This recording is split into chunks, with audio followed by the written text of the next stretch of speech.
buenos días a todos, espero que estén muy pero muy bien. Mi nombre es El Rulas y el día de hoy estamos aquí con un nuevo video en el cual vamos a ver uno de los ejercicios que también es muy común cuando empezamos a ver circuitos. Y es que la característica de este tipo de ejercicios es que empiezan a incluir fuentes de voltaje o fuentes de corriente, ¿ok? Para cuestiones prácticas de este circuito, este es un circuito muy sencillo, pero posteriormente veremos lo que es la parte de fuentes transformadas por voltaje o fuentes transformadas por corriente, que es un tema un poquito más avanzado y un poquito más complejo. Entonces, nos dice el ejercicio, reduce la siguiente fuente de corriente en paralelo a una fuente de corriente única. Y tenemos el circuito con dos fuentes de corriente. Este símbolo de un circulito con una flecha en medio, ya sea hacia arriba o hacia abajo, es el símbolo de una fuente de corriente, ¿vale? Y la flecha nos indica el sentido de la corriente.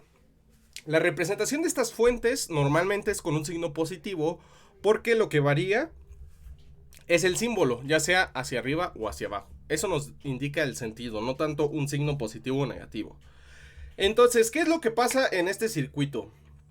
Como podemos ver, los cuatro elementos están conectados en paralelo, por lo tanto los podríamos simplificar de alguna forma, ¿vale?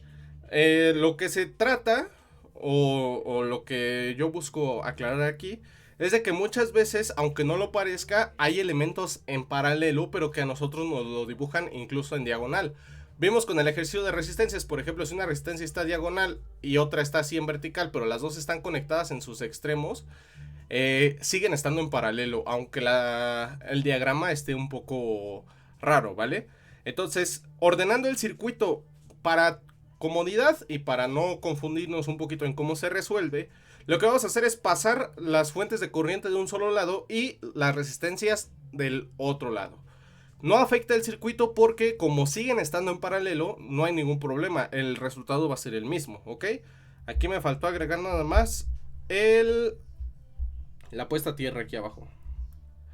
Ok, y entonces, las fuentes de corriente, ¿cómo se simplifican? Pues se realiza una resta de la mayor menos las menores o la menor, y se deja el signo o se deja el sentido de flecha de la fuente de corriente mayor. ¿A qué nos referimos? Por ejemplo, tenemos una fuente de 10 amperes y una de 6 amperes. La de 10 se le va a restar a la de 6, ¿vale?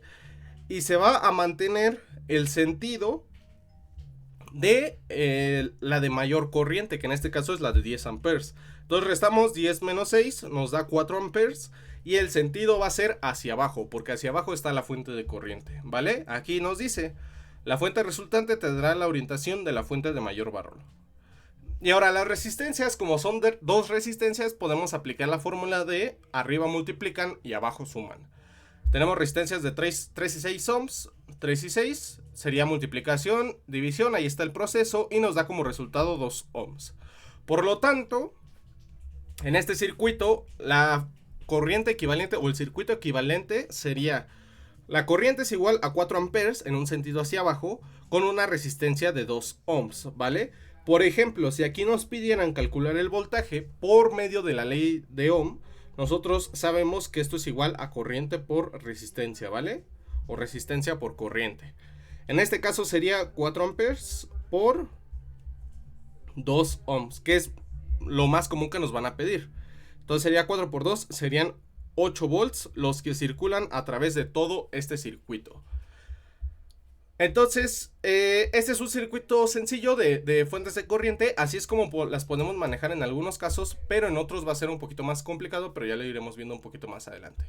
Espero que les haya gustado, nos vemos en un siguiente capítulo de ejercicios de electrónica. Bye.